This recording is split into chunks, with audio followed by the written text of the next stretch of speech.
Welcome. कैसे हैं आप सब लोग? आई होप आप सब लोग अच्छे होंगे। मैं भी एकदम बढ़िया हूँ। आज एक और नए ब्लॉग में स्वागत है। आज छोटी सी इन्फॉर्मेशन है जो आपसे शेयर करना चाहती हूँ। अब ये कोई मैं जो चीज़ें बता रही हूँ वो पत्थर की लकीर नहीं है कि जो मैं बता रही हूँ वही परफेक्ट है, लेकिन ये बेसिक चीज़ें हैं जो जब ये आरपीएससी ने वैकेंसी निकाली है आरएएस की, तब से मेरे पास बहुत सारे क्वेश्चंस आ रहे थे कि आप इसके बारे में ये वीडियो बना दीजिए। बहुत सारे क्वेश्चंस आ भी रहे हैं कि तो छोटी छोटी क्वेश्चंस है, तो मैंने उन सबको मर्ज करके बनाया है। जितना भी आरएएस का वैकेंसी कब निकली है, कितनी सीट्स निकली है, क्या सिलेबस है, कितनी और कितनी उसके बारे में बुक्स लिस्ट है, सब चीज़ें मैं आपको बताऊंगी। वो सब चीज़ें मैं आपको जब स्क्रीन दिखाऊंगी उसके साथ में आप देख लीजिएगा। लेकिन उससे पहले मैं कुछ चीज़ें आपसे शेयर करना चाहती हूँ, उनका ध्यान रखना है जब आप इसकी तैयारी करते हैं तो। ठीक है, पहली चीज़ है ये सिर्फ एक पेपर है।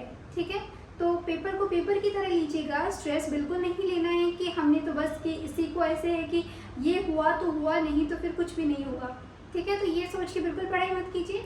कोई बात नहीं, एक बार नहीं होगा, दूसरी बार होगा, दूसरी बार नहीं होगा, तीसरी बार होगा, और अगर नहीं भी होता है तो कोई बात नहीं, एटलीस्ट आप अपना 100% दीजिए और अच्छी पढ़ाई कीजिए। वो नॉलेज आपकी ख़राब नहीं जाएगी।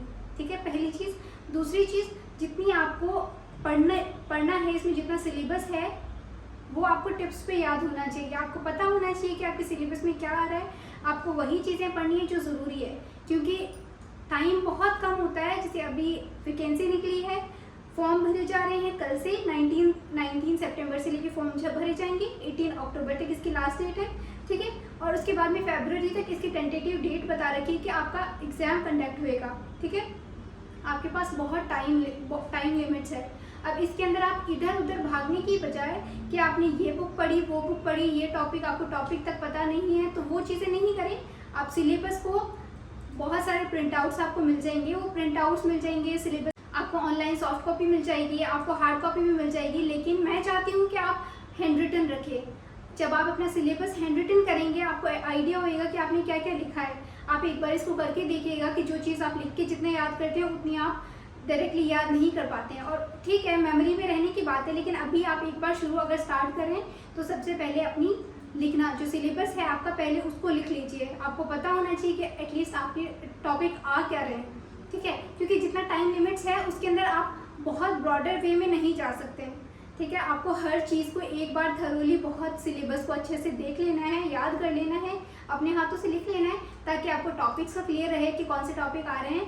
आप एक्स्ट्रा टॉपिक ना पढ़ें, क्योंकि देखिए पढ़ाई बहुत सारी है, बहुत वास्ट है। आप जितना एक डीप के अंदर जा सकते हैं उतना जा सकते हैं। आप एक टॉपिक के ऊपर, एक सब्जेक्ट के अंदर पीएचडी भी कर सकते हैं। ठीक है, तो हमने पीएचडी किसी में नहीं करनी है। आरपीएससी बस ऐसे होता है कि वो आपकी नॉलेज चेक करती है, हर चीज़ की बेसिक नॉलेज भी चेक कर लेती है। पहले ऐसे होता था कि हर चीज़ में आपको फैक्ट्स पूछे जाते थे। अगर आप प्रीवियस ईयर के क्वेश्चंस देखेंगे, आपको हर चीज़ के, हर टॉपिक में प्रीवियस में बहुत सारे फैक्ट्स पूछे जाते थे। लेकिन अब कंपटीशन बहुत ज़्यादा हो गया है, तो आपसे फैक्ट्स नहीं पूछे जाएंगे। आपको उस चीज़ के बारे में कितनी नॉलेज है वो चीज़ें पूछी जाएगी। ठीक है, तो जिनको ऐसे है कि हमको ये चीज़ आती है तो वो ऐसे करके छोड़ देते हैं। आपको पता है, जैसे ज़्यादातर जो आरपीएससी या फिर यूपीएससी निकालते हैं वो टेक्निकल बैकग्राउंड से होते हैं, वो निकालते हैं ज़्यादातर। मैं ऐसे नहीं बोली सारे के सारे वो निकालते हैं। क्यों? क्योंकि वो एकदम अलग स्ट्रीम से आते हैं। ठीक है, वो साइंस टेक्नोलॉजी बैकग्राउंड से आते हैं, वो ह्यूमैनिटीज़ में आते हैं। ठीक है, ह्यूमैनिटीज़ क्योंकि उनके पास नया सब्जेक्ट है, वो हर चीज़ को बहुत अच्छे से पढ़ते हैं। और जो ह्यूमैनिटीज़ वाले स्टूडेंट्स होते हैं वो क्या करते हैं कि अच्छा ये टॉपिक तो हमको आता है, हम इसको बाद में देख लेंगे। वो उसको फिर बाद में देख लेने और ऐसे ही मतलब बिल्कुल ऐसे ही हल्के में ले लेने से फिर वो टॉपिक के जो क्वेश्चंस आते हैं वो नहीं निकाल पाते, जबकि इजी क्वेश्चंस होते हैं वो भी नहीं निकाल पाते। आपने हर चीज़ को बहुत आराम से, हर चीज़ को अच्छे से पढ़ना है। ठीक है, और ऐसा नहीं है कि आपको सब कुछ पढ़ लेना है। हर चीज़ का एक सिलेबस है, आपको टॉपिक्स दिए हुए हैं एज इट इज़। जैसे कि लास्ट ईयर क्या था, इस साल क्या है, वो हम आगे डिस्कस करेंगे। ठीक है, बुक्स क्या है वो भी हम आगे डिस्कस करेंगे। लेकिन जो मेन चीज़ें हैं मैंने वो डिस्कस करनी है बस आपसे, कि आपने स्ट्रेस नहीं लेना है। अगर आपको कोई टॉपिक नहीं समझ में आ रहा है, उसको आप दूसरी बुक से या फिर किसी नोट से या फिर उनसे टैली करके देख सकते हैं। उस पर जो भी टॉपिक हैं आपने वो क्लियर करना है। आपने प्रीवियस ईयर क्वेश्चंस देखने हैं, अगर जो शुरुआत कर रहे हैं कि आपने पहले कैसे क्वेश्चन आते हैं, और लास्ट ईयर जो 1-2 साल से चल रहे हैं उनको ज़्यादा देखिएगा, ताकि आपको ऐसे आइडिया रहे कि क्वेश्चन पेपर में आ रहे हैं। ठीक है, क्योंकि बहुत पहले साल तो ऐसे होते थे कि फैक्ट्स आते थे, अभी बहुत डीप थोड़ा कुछ ऐसे स्टेटमेंट्स आ जाते हैं और घुमा फिरा के क्वेश्चंस आते हैं। ठीक है, तो उनके ऊपर फोकस करना है। तीसरी चीज़ ये है कि आपके पास 6 महीने जो हैं आपके पास सितंबर, अक्टूबर, नवंबर, दिसंबर, जनवरी, फरवरी। सितंबर तो ऑलमोस्ट चला गया है, फरवरी में अगर बिगिनिंग में या हाफ में पेपर होता है तो ऑलमोस्ट आपके पास 5 महीने हैं। तो 5 महीने में आपने अपनी पूरी कोशिश करनी है, ठीक है। 5 महीने कम भी नहीं है तो ज़्यादा भी नहीं है। अगर आप इसको कंटिन्यू रखते हैं, अच्छे से पढ़ते हैं तो 5 महीने इनफ है, अगर आप अच्छे से तैयारी करते हैं तो, ठीक है। तो मेन चीज़ें यही चीज़ें हैं, बाकी हम डिस्कस करते हैं जितना भी है। मैं बोलूँगी, आप वो सब चीज़ें नोट कर लीजिएगा, अगर आपको सही लगे तो स्क्रीनशॉट ले लीजिए। अब हम डिटेल से इस एग्ज़ाम के बारे में डिस्कस कर लेते हैं। ये exam Rajasthan public service commission organize करवाती है, जिसको राजस्थान लोक सेवा आयोग भी बोला जाता है। इस एग्ज़ाम का नाम है Rajasthan state and subordinate services combined competitive exam, जो कि आरपीएससी ने निकाली है। इस बार जितनी पोस्ट है उसमें 733 सीट्स है। जितनी भी पोस्ट निकाली इस बार इतनी है, आपका इतनी सीटों के लिए कॉम्पिटिशन होगा, ठीक है। अब कितनी तारीख को निकाला नोटिफिकेशन, कब इसके एग्ज़ाम फॉर्म फिल होंगे, कब लास्ट डेट है, ये सब हम आगे डिस्कस करेंगे। और कब इसका एग्ज़ाम कंडक्ट होना है, कब एडमिट कार्ड्स आएंगे, वो सब चीज़ें हम डिस्कस करने वाले हैं इसी वीडियो में। प्लीज़ वीडियो को लाइक कर दीजिएगा बीच में जब आप स्टार्ट कर रहे हैं तभी। फिर अब हम आगे डिस्कस कर लेते हैं कि ये आरपीएससी का जितना भी फॉर्म निकाला था उसके बाद में कब इसके एग्ज़ाम्स फॉर्म फिल होने वाले हैं। जब ये वीडियो आएगा शायद ऑलमोस्ट 20 को 21 को, मुझे नहीं पता, लेकिन 19 सितंबर से इसके फॉर्म फिल होंगे। इसकी नोटिफिकेशन डेट जो आई थी वो इसमें लिखी हुई थी 2 सितंबर 2024 को आई थी, जब इसकी नोटिफिकेशन डेट आई थी, मतलब कि आपका एग्ज़ाम कंडक्ट होना है, ये आ गई थी 2 सितंबर 2024 को। फिर एप्लीकेशन स्टार्ट हुई थी 19 सितंबर को। लास्ट डेट जो है इसके एग्ज़ाम अप्लाई करने की 18 अक्टूबर है, और एग्ज़ाम की टेंटेटिव डेट है फरवरी के अंदर। ये सारी सीट्स दी हुई है कि आपको कौन सी सर्विसेज मिलेगी, ये सारी जेल सर्विसेज, इंडस्ट्री सर्विसेज, जितनी भी पोस्ट है उसके बारे में ये दिया हुआ है। 733 में से डिवाइड होती है, 346 आपकी सर्विसेज है जो स्टेट सर्विसेज है, और बाकी सबऑर्डिनेट सर्विसेज है जो 387 है। टोटल मिला के 733 पोस्ट हैं। फिर नेशनैलिटी, ये सब एज लिमिट 21 to 40 ईयर्स की है, जो भी आपकी ये नॉर्मल क्राइटेरिया है, आप एक बार देख लीजिएगा पॉज करके। तो ये सारी चीज़ें हैं। एज में रिलैक्सेशन मिलेगा, यहाँ जो भी आपके एक्स्ट्रा क्रीमी लेयर वालों को कितना रिजर्वेशन है वो सब चीज़ें लिखी हुई है। और फिर एप्लीकेशन फ़ीस है कि जनरल वालों की 600 है, SC ST वालों की 400 है, और जो फिजिकली डिसेबल है उनके लिए भी 400 है।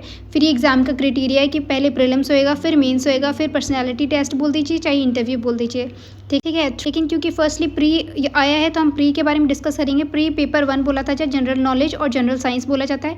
200 मार्क्स का होता है, 3 घंटे का होता है। इसमें 150 क्वेश्चन आते हैं, ठीक है, 150 क्वेश्चन। और ये मेंस का है कि आपके अंदर मेंस में 4 पेपर होंगे। सिर्फ इतना ही डिस्कस करेंगे। फर्स्ट पेपर जो होएगा वो प्री में होएगा, जो 4 पेपर है मेंस के वो मेंस में होंगे। तो जब मेंस का आएगा तब हम उसके बारे में डिस्कस कर लेंगे, उसका सिलेबस वगैरह जो है उस पर डिस्कस करेंगे। फिलहाल हम प्री का जितना भी सिलेबस वगैरह है वो सारा डिस्कस कर लेते हैं। तो पहले मैं इंग्लिश मीडियम और हिंदी मीडियम दोनों में बताऊंगी हालांकि, लेकिन हम पहले इंग्लिश मीडियम वालों को डिस्कस कर लेते हैं, क्योंकि देख मेरी पढ़ाई इंग्लिश मीडियम से हुई है पूरी। ग्रेजुएशन के बाद में जितनी भी मैंने पढ़ाई करी है वो बाइलिंगुअल करी है, मतलब इंग्लिश और हिंदी मीडियम दोनों में है। मेरे पास अभी भी बुक्स सारी दोनों सेट्स में होती है, इंग्लिश मीडियम और हिंदी मीडियम, तो मैं दोनों साथ में डिस्कस कर रही हूँ, ठीक है। पहले हम इंग्लिश मीडियम से डिस्कस कर लेते हैं कि history, art, culture, literature, tradition, heritage of Rajasthan है, इन सब के बारे में कि ये सिलेबस आ रहा है पूरा, जितना भी आपका इंग्लिश मीडियम में जितना भी दिया हुआ है, आप इसको चाहे पॉज करके लिख लीजिए, चाहे स्क्रीनशॉट ले लीजिए। ये पूरा आपका सिलेबस है। जो राजस्थान की हिस्ट्री है वो पहले कल्चर वो आ गया है, फिर ये इंडियन हिस्ट्री है जिसमें एंशिएंट हिस्ट्री है, मॉडर्न हिस्ट्री है, मॉडर्न और मिडेबल हिस्ट्री है, ठीक है। इसके बारे में हम बुक्स के बारे में भी आगे डिस्कस करेंगे। हम हिंदी मीडियम वाला पढ़ेंगे तो सिलेबस है, आपको यही टॉपिक पे फोटोज लगा दूंगी ताकि आपको आइडिया रहना है। फिर ये ज्योग्राफी ऑफ राजस्थान है, वर्ल्ड और इंडिया की ज्योग्राफी आपको पढ़ना है, कि आपको कैसे पढ़नी है, आगे बता पढ़ना है, थोड़ा पॉज करके इसको आप देख लीजिएगा। बुक की फोटोज वगैरह मैं लगा दूंगी। फिर आपको कॉन्स्टिट्यूशन पढ़ना है जो इंडिया का पढ़ना है पहले, जो गवर्नेंस और पॉलिटी जितनी भी है, तो ये सब एक बुक से हो जाएगी। फिर आपको पॉलिटी और राजस्थान का पढ़ना है, तो ये सेम चीज़ है वैसे तो, पर हम आगे डिस्कस करेंगे, ठीक है, इसके बारे में। फिर आपको पढ़ना है इकोनॉमी के बारे में, जो कंसेप्ट वगैरह है, ज़्यादा इसमें कुछ भी नहीं है, पिछले साल का या उससे पिछले साल का सेम सिलेबस है, कुछ भी चेंज नहीं हुआ है, कोई ड्रास्टिक मॉडिफिकेशन नहीं हुआ है, कोई छोटी मोटी स्पेलिंग्स की अगर मॉडिफिकेशन हुआ है तो वो, ठीक है। फिर आपने इंडियन इकोनॉमी और राजस्थान की इकोनॉमी पढ़नी है, जो मैंने आपको बताई है, जिसके भी हम आगे डिस्कस करेंगे क्या पढ़ना है। फिर साइंस एंड टेक्नोलॉजी के कुछ पॉइंट टॉपिक पढ़ने हैं, एनवायरनमेंट, हेल्थ एनवायरनमेंट के बारे में पढ़ना है। फिर ये आता है रीजनिंग और मेंटल एबिलिटी, जो आप खुद की एबिलिटी से पढ़ लेंगे, कुछ बुक्स हम डिस्कस कर लेंगे। फिर आता है करंट अफेयर्स, हमने ये सारी चीज़ें सिलेबस पढ़ना है, ठीक है। ये इंग्लिश मीडियम का। हम आगे हिंदी मीडियम वाला भी डिस्कस करेंगे, सब कुछ जितना भी हमने पढ़ना है, ये करंट अफेयर्स हमने जो आगे पढ़ने हैं वो सब चीज़ें हम आगे डिस्कस करेंगे कि हमने कहाँ से क्या क्या पढ़ना है, कौन से बुक से पढ़ना है, उसके बाहर कुछ नहीं पढ़ना है, लेकिन जो मैं बताऊँगी वो आपको पढ़ना ही पढ़ना है, ठीक है। तो हम पहले डिस्कस करते हैं। ये हिंदी मीडियम का बुक सबकी सेम आएगी, हिंदी में इंग्लिश में सब में सेम आती है, ठीक है। मतलब हिंदी में भी आएंगी, इंग्लिश में वो सारी बुक्स आएंगी जो हम यहाँ डिस्कस करेंगे। आपने वही बुक पढ़नी है, वहीं से टॉपिक क्लियर करने हैं, और कुछ मेन जो चीज़ें हैं मैं आपको वो डिस्कस कर लूँगी कि हमने वो पढ़ने ही पढ़ने हैं, ठीक है। तो ये हमने पढ़ना, ये जो हिंदी में दिया हुआ है, जो हमने पहले डिस्कस करा था कि 200 नंबर का पेपर होगा, 3 घंटे का पेपर होगा, इसमें 150 क्वेश्चन आएंगे आपको, और 1/3 मार्क की नेगेटिव मार्किंग होगी, ठीक है। तो नेगेटिव मार्किंग है, अभी थोड़ा सा पैटर्न चेंज हुआ है। इस पेपर में भी हो सकता है कि आपके पास 5 ऑप्शन आएंगे। अगर आपको कोई पेपर क्वेश्चन में अटैम्प्ट नहीं करना है तो आपने वो लास्ट वाला जो ऑप्शन होता है 5th अटैम्प्ट की नॉट अटैम्प्टेड, उसके ऊपर साइन, मतलब जो उसका OMR शीट में जो हम कलर भरते हैं पेन से, वो जो सर्कल है वो फिल कर देना है, ठीक है। उसको खाली मत छोड़िएगा, अदरवाइज़ नेगेटिव मार्किंग उसकी भी हो जाती है। फिर हम डिस्कस करेंगे राजस्थान का इतिहास, कला, संस्कृति, साहित्य, परंपरा और विरासत। ये हमने कहाँ से करना है, इसके लिए आपने बुक पढ़नी है, हिंदी साहित्य अकादमी की एक बुक आती है वो, और राजस्थान अध्ययन पढ़ना है। 9th से लेकर 12th क्लास की राजस्थान RBSE बोर्ड की एक बुक आती है वो पढ़नी है। और जो हिंदी ग्रंथ अकादमी होती है वो हरिमोहन सक्सेना की भी आती है, आप वो पढ़ सकते हैं, वो अच्छी आती है, ठीक है। वहाँ से आपकी राजस्थान इतिहास, कला, संस्कृति हो जाएगी। आपको ये सारे टॉपिक करने हैं। आपको अगर इसके अलावा अगर पढ़ना हो, प्रीवियस ईयर के क्वेश्चंस देख लीजिएगा, लास्ट ईयर पेपर के क्वेश्चन देखेंगे तो आपको आइडिया हो जाएगा कि कौन सा टॉपिक है। और प्रमुख व्यक्तित्व तक जितने भी, ये पिछले साल भी ये टॉपिक थे, अभी भी टॉपिक यही है, सेम टॉपिक है। ये चीज़ आपको डीपली पढ़नी है, जैसे मेले त्यौहार है, कहाँ ऑर्गेनाइज होते हैं, सब चीज़ें आपको उसमें मिल जाएगी। और अगर फिर भी आपको ऐसा होता है कि लास्ट में क्या पढ़ना है, तो एक लक्ष्य की बुक आती है जिसमें राजस्थान के बारे में जितना भी संस्कृति है उसमें सारा दिया होता है, आप वो पढ़ सकते हैं, ठीक है। मैं यहाँ पे ये बुक लगा दे रही हूँ, आपने यही बुक खरीद के लानी है, ठीक है। फिर ये भारत का इतिहास है, ये हमने कहाँ से पढ़ना है, प्राचीन और मध्यकाल भारत, ठीक है। प्राचीन के लिए रामशरण शर्मा की बुक आती है, और मध्यकालीन के लिए सतीश चंद्र की बुक आती है। हिंदी मीडियम और इंग्लिश मीडियम दोनों में आती है वो सेम चीज़। मैं यहाँ पे बुक्स दोनों की अगर मुझे मिलेगी तो फ़ोटोज़ मैं दोनों की लगा दूँगी, अदरवाइज़ आपने वही जाके बोलना है कि इनकी दे दीजिए, तो मिल जाएगी रामशरण शर्मा प्राचीन भारत और सतीश चंद्र की मध्यकालीन भारत की, ठीक है। फिर आता है आधुनिक काल। अब आधुनिक काल के लिए ना पहले तो ऐसे होता था कि बहुत सारी बिपिन चंद्र की आती थी, आपको बहुत सारी चीज़ें पढ़नी होती थी। लेकिन अभी कुछ सालों से एक बुक आती है स्पेक्ट्रम, राजीव अहिर की बुक है, वो हिंदी मीडियम में आएगी, इंग्लिश मीडियम में भी आएगी। आप जाके बोलेंगे कि मॉडर्न इंडिया या फिर आधुनिक भारत की जो किताब है किसकी, स्पेक्ट्रम राजीव अहिर की, वो दे दीजिए, तो आपको इसमें सारे टॉपिक्स मिल जाएंगे। लेकिन इतना ध्यान रखना आपने इस बुक को, ये है छोटी सी मोटी सी दिखती है, लेकिन आपको इसमें पॉइंट्स जो है वो बहुत अच्छे से पढ़ने हैं। उसमें से बहुत क्वेश्चन आते हैं, आप अगर चाहें तो आप प्रीवियस ईयर के क्वेश्चंस देखेंगे तो आपको आइडिया हो जाएगा। तो आपने ये आधुनिक काल के लिए ये बुक पढ़नी है, ठीक है। ये हमारा इतिहास हो गया, चाहे राजस्थान का भी हमने पढ़ना, लेकिन ये पूरे भारत का इतिहास हो गया है, ठीक है। राजस्थान का भी इसमें पर्टिकुलर टॉपिक्स वगैरह दिए हुए हैं, आपने वो पढ़ने हैं, ठीक है। आपने वो अच्छे से पढ़ने हैं। राजस्थान का जो इतिहास है उसके लिए आपने बहुत अच्छे से एक बुक आती है, या तो आप लक्ष्य के ले लीजिए, उसमें भी बहुत सारे अच्छे टॉपिक्स दिए हुए हैं। उसके अलावा आप कुछ लेक्चर्स देखिएगा, और उसके लिए कोई पर्टिकुलर बुक नहीं है, आप एक टॉपिक को बहुत अच्छी जगह से अलग अलग बुक से कर सकते हैं, आप उसको देख लीजिएगा, ठीक है। और अदरवाइज़ फिर भी अगर आपको सही लगे तो फिर कोई भी अच्छी कोचिंग के नोट्स देख लीजिए, ताकि वो आपको एक जगह मिल जाए सब कुछ, ठीक है। तो ऐसे नहीं बोल रही कि पूरा का पूरा आप पूरा कोर्स खरीद के लाएं, लेकिन कुछ टॉपिक्स के लिए आपको कोचिंग के नोट्स ज़रूरी होते हैं, ठीक है। फिर वो आपको जिसका भी सूट करे आप वो ले आइए, एक बार पढ़ के देख लीजिएगा। आजकल सब कुछ ऑनलाइन मटेरियल अवेलेबल होता है, तो वो पढ़ लीजिएगा। फिर आता है विश्व व भारत का भूगोल, तो उसके लिए महेश बणवाल की बुक आती है, जो हिंदी मीडियम और इंग्लिश मीडियम दोनों में आती है। विश्व का भूगोल आता है, तो उसके अंदर तो आपको बेसिक चीज़ें करंट अफेयर से भी मिल जाएगी, जो एनवायरमेंटल जैसे पर्यावरण के मुद्दे हैं, ये सारा आपको करंट से मिल जाएंगे, एनवायरमेंट से मिल जाएंगे। और उसके अलावा जीसी लियोंग की जो बुक आती है उससे आपको क्लियर हो जाएगा। आपको मैप लेकर कर आना है एक, और एक ऑक्सफोर्ड की एटलस लानी है, आपको वो करनी ही करनी है, वो आपको याद होनी चाहिए। उसी से आप टैली करके देखा करें, जो भी अगर न्यूज़ में चल रही है कोई, तो आप उसको उससे कर सकते हैं। फिर भारत का भूगोल है तो महेश बणवाल मैंने आपको बताया है। फिर राजस्थान का भूगोल आता है, तो उसके लिए हरिमोहन सक्सेना की बुक अच्छी आती है, आप उसको पढ़ सकते हैं। उसके अलावा लक्ष्य की बुक ले लीजिएगा, उसमें भी अच्छा दे रखा है। कुछ बुक्स तो देखिए आपको खरीदनी पड़ेगी, कुछ बुक्स आपको मिल जाएगी जो NCERT है, आपको वो सब चीज़ें, आपको NCERT भी पढ़नी है, ठीक है। आपको इन सब के साथ में NCERT पढ़नी ही पढ़नी है, ठीक है। मैं आगे लिख दूंगी कि आपको कौन से बुक की एनसीईआरटी पढ़नी मैंडेटरी है, वो आपको पढ़नी है। फिर आता है आपका भारतीय संविधान, जिसके बारे में हमने ज़्यादातर ऐसे होता है कि लक्ष्मीकांत से पढ़ना होता है। अब राजस्थान का और भारतीय संविधान का, इसमें ऐसे होता है कि आपको सब चीज़ें एक जगह मिल जाएगी। बस ऐसे है कि जैसे राज्यपाल, गवर्नर वगैरह हो गया, सीएम हो गए, इनकी जो लिस्ट हो नोट डाउन कर लीजिए, क्योंकि उसमें से आजकल बहुत सारे क्वेश्चंस बनने लगे कि इस साल ये बने थे या उनसे पहले कब बने थे, या इस साल में कौन से चीफ मिनिस्टर थे, या इनके टाइम पे क्या क्या हुआ था। तो वो सारी चीज़ें आपको लिखनी पड़ेगी।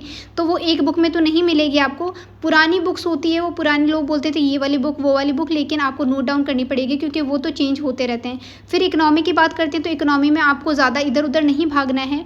जो भी बेसिक इकोनॉमी है वो आपको लक्ष्मी नारायण नाथुराम की बुक आती है वो पढ़ लेनी है। उसके अलावा इकोनॉमिक सर्वे आता है जो फरवरी मार्च के आसपास में आता है, तो वो पढ़ना है। एक बुकलेट आती है छोटी सी, वो पढ़ लेनी है। ये सारा राजस्थान की अर्थव्यवस्था वो सारी उसमें आ जाएगी, क्योंकि जैसे इंडिया की बजट और सर्वे आता है वैसे राजस्थान का भी पर्टिकुलर आता है, तो आप वो पढ़ के जाइएगा। उसमें से इकोनॉमी के बहुत सारे क्वेश्चंस बनते हैं, उसके बाहर से ज़्यादा कुछ नहीं आता। और इधर उधर ना भागिए। अगर आपको कोई टॉपिक नहीं समझ में आ रहा तो उसका 1-2 लेक्चर देख लीजिए, लेकिन ज़्यादातर इकोनॉमी के क्वेश्चन सर्वे और बजट में से बनते हैं। फिर विज्ञान और प्रौद्योगिकी आ जाता है, तो इसको आप ज़्यादातर करंट अफेयर से क्लियर कर लीजिएगा, क्योंकि उसमें साइंस एंड टेक का पार्ट आता है। और जो साइंस है, बैकग्राउंड जो बेसिकली साइंस है, उसके कुछ टॉपिक्स जो बायो की दे रखे हैं वो आपने 6 to 10th की बुक से कर लेना है, ठीक है, वो हो जाएगी, या फिर लूसेंट से कर लेना है। फिर आता है आपकी मेंटल एबिलिटी जितनी भी है, तो वो तो रीजनिंग तो आप निकाल लेंगे, किसी की भी कोई भी आजकल पेपर होता है सब में होती है, तो आप एक बार निकाल के देख लीजिएगा। जो मेंटल एबिलिटी है या फिर लॉजिकल रीजनिंग है, मैथ्स हो गई है उसकी, तो RS अग्रवाल की बुक है, आप उससे करके देखिएगा। मतलब उसमें वैसे तो डायरेक्ट बता रखा है, जैसे मेरी मैथ्स बहुत ज़्यादा अच्छी नहीं है, तो मैं तो सिर्फ ऐसे होता है कि जिसमें कोई अच्छे से समझाया होता है उनको अच्छे से रट के जाती हूँ। अदरवाइज़ आप RS अग्रवाल जिसकी खुद थोड़ी अच्छी मैथ्स है वो उसको कर सकते हैं, उससे हो जाएगा। फिर आती है आपकी समसामयिक घटनाएं, मतलब मिसलेनियस जो करंट अफेयर्स है, वो राजस्थान के या वर्ल्ड के खेल कूद के जितने भी होते हैं, वो एक अच्छी आप बुकलेट ले लीजिएगा, या फिर जो भी मैगजीन आती है। पहले मूमल आती थी, मैं अभी आपको वो सजेस्ट नहीं करूँगी, क्योंकि उसके अंदर बहुत सारी मिस्टेक्स आती है, बहुत सारी स्पेलिंग जो होती है वो इधर उधर होती है, उसको ज़्यादा फॉलो ना करें। क्रोनोलॉजी आती है, राजस्थान की भी आती है, उसमें इंडिया का भी आता है, तो वो सब चीज़ें आपको देख लेनी है। और करंट अफेयर्स में ऐसे होता है कि बहुत वास्ट होता है, आपको उसमें घुस नहीं जाना है। न्यूज़पेपर अच्छे से फॉलो करिए, आपको आइडिया रहेगा कि चल क्या रहा है। लेकिन जैसे इस साल में ओलंपिक्स हुए थे, पैरा ओलंपिक्स हुए थे, बहुत सारी चीज़ें हुई है, आपने वो सब पे ज़्यादा ध्यान देना है। खेल कूद के अंदर वो सारी चीज़ें, राजस्थान में जो अभी चीज़ें चल रही है उनके बारे में, तो यही सब चीज़ें, ज़्यादा डीप नहीं जाता है। एक साल का जितना भी करंट अफेयर्स है आपने वो पढ़ लेना है। उसके अलावा प्रीवियस ईयर के क्वेश्चंस आपने फॉलो करने हैं, एक बार आप उसको देख लीजिएगा ध्यान से। ये बुक्स आपने पढ़नी है, ये अच्छे से पढ़ के जाइए, आपको आइडिया हो जाएगा कि कहाँ से क्या क्या पढ़नी है। और मैप रखें, एटलस रखें, ये आपकी ज़रूरी चीज़ें हैं, इनको ध्यान रखें। इसके अलावा कोई भी डाउट्स हो तो मुझे कमेंट्स में ज़रूर बताइएगा। ये मैं पूरी जो मैंने बुक्स की लिस्ट बनाई है, आप स्क्रीनशॉट ले लीजिए, चाहे आप खुद नोट डाउन कर लीजिए, तो आपको आइडिया रहेगा कि क्या क्या पढ़ना है। और लास्ट में मैं जो अभी एक राजस्थान की SDM मैम विश्नोई मैम है, वो एक्सपायर हुई हैं। उन्होंने बहुत स्ट्रगल के साथ में RPSC क्लियर किया था, SDM थे, और अनफॉर्चुनेटली वो नहीं रहे हैं, तो रेस्ट इन पीस उनको भी। और ध्यान रखिए, फिर से मिलेंगे, खुश रहिए, बाय बाय, टेक केयर।